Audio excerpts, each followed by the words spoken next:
Electoral college అని ఉంటుంది. ఆ ఎలక్టోరల్ కాలేజ్లో ఇండియన్ మొత్తం 543 మంది ఎంపీలు, అన్ని స్టేట్స్ ఎమ్మెల్యేలు కలిసి ఎన్నుకుంటారు. ఈ ఎమ్మెల్యేలు ఎంపీలు ఎలా ఎన్నుకోబడ్డారంటే మన ద్వారా డైరెక్ట్గా ఎన్నుకోబడ్డారు. మనం డైరెక్ట్గా ఎన్నుకున్నటువంటి ఎలక్టోరల్ కాలేజ్ మెంబర్స్ వాళ్ళు డైరెక్ట్గా ఓటేసి ప్రెసిడెంట్ ఆఫ్ ఇండియాని ఎన్నుకుంటారు. ఇది process. So president of India was indirectly elected by the public.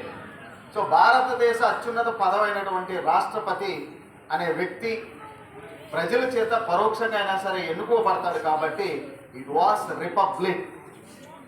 So ఒక దేశ అత్యున్నత పదవి అధికారి ప్రజల చేత ఎన్నుకోబడినట్లయితే అది గణతంత్రం, లేదా దీనిని ఇంగ్లీష్లో రిపబ్లిక్ అంటారు. The supreme of the country was elected through the public is called republic. దర్శనం ఇది మనకు అందరికీ తెలిసిన విషయమే. అలా రిపబ్లిక్, ద బిగ్గెస్ట్ రిపబ్లిక్ కంట్రీస్లో భారతదేశం ఒకటి. And it was also last country and biggest democratic country, one of the biggest democratic country like America. America is also a democratic country with a presidential system, but India is a democratic country with a parliamentary system. So ఇలా మనకు ఇవి తీసుకున్నారా. Next బ్రిటన్కి మనం వెళ్ళామంటే it was also democratic country and it's consider mother of parliament. బ్రిటన్ని mother of parliament అంటారు. అంటే పార్లమెంటు వ్యవస్థలకే తల్లి లాంటిది. ఫస్ట్ పార్లమెంట్ సిస్టమ్ని ఇంట్రడ్యూస్ చేసింది బ్రిటన్. దాని నుంచి మనం అండ్ అఫ్ కోర్స్ మన కాన్స్టిట్యూషన్ ఆథర్స్ అండ్ ఇక్కడ మనం కృతజ్ఞతలు తెలుపుకోవాల్సిన వ్యక్తులు కూడా రాజ్యాంగం రచించినటువంటి doctor BR Ambedkar and his team, వాళ్ళని మనం ప్రతిసారి స్మరించుకుంటూ ఉండాలి. గొప్ప రాజ్యాంగాన్ని మనకి ఇచ్చినందుకు. దీంట్లో వాళ్ళు రిపబ్లిక్ అనే పదాన్ని మెన్షన్ చేశారు. India is a sovereign, socialist and republic country. But after 42nd amendment of India in 1976, two another words added to preamble, that was secular and socialist. So ఇప్పుడు ఇండియా కాన్స్టిట్యూషన్ అంటే sovereign, socialist, secular, democratic and republic country.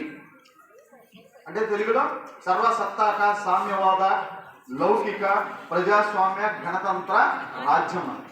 So ఈ గణతంత్ర రాజ్యం అంటే మీరు బాగా అర్థం చేసుకోవాలి. మన రాష్ట్రపతి ప్రజల ద్వారా డైరెక్ట్గా కానీ ఇండైరెక్ట్గా కానీ ఎన్నుకోబడ్డారు. But here mother of parliament అని పిలిచినటువంటి బ్రిటన్ పరిస్థితి తీసుకున్నట్లయితే it was not a republic country, it was a democratic country but not republic. Because the king or queen of Britain from hierarchy, వాళ్ళు వంశపారపర్యంగా వస్తారు. అక్కడ అత్యున్నత పదవి అది.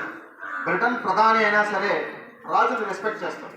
మన ప్రధాని కూడా ప్రెసిడెంట్ ఆఫ్ ఇండియాని రెస్పెక్ట్ చేస్తారు. ఎందుకంటే he was the first citizen of India, he or she. అలాగే బ్రిటన్కి first citizen of the India queen, ఇప్పుడు ఉన్నటువంటి queen. So this queen position was hierarchy. ఇది ఎవరికి పడితే వాళ్ళకి ఎవరు రాజరికం, అది మొనార్కీ. పార్లమెంటరీ మొనార్కీని ఫాలో అవుతుంది. సో ఇలా మనం చూసుకున్నప్పుడు చాలా కంట్రీల్లో అత్యున్నతమైనటువంటి రిపబ్లిక్ని మనకి సజెస్ట్ చేసినటువంటి doctor BR Ambedkar and his team. ఎంతైనా మనం గొప్పగా వాళ్ళ గురించి చెప్పుకోవాలి. అలాంటి రాజ్యాంగ దినోత్సవం 1950 జనవరి 26న మనం కోర్సులోకి తీసుకొచ్చాం. Before that we are follow Britain, that means Indian government act 1935, 1935 భారత ప్రభుత్వ చట్టం ఏదైతే ఉందో దాని ప్రకారం మనకి రూలింగ్ జరుగుతూ ఉంది, ఆ చట్టం ప్రకారం. మరి ఇప్పుడు అంటే అప్పటికీ మన రాణి 1950 జనవరి 25 దాకా బ్రిటన్ రాణి మనకి కూడా రాణిగా ఉంది. Where are the control of British kingdom. So that's why ఆమె రాణిగా ఉంది. But the next day, that means from today 1950 January 26, there is no queens and kings, there is no monarchy for India. We are follow just democratic and our supreme was elected through the republic from the public. So that's why we are a republic country. That was the republic. ఇది మన గణతంత్ర దినోత్సవం అనుకున్నటువంటి గొప్ప చరిత్ర and respect.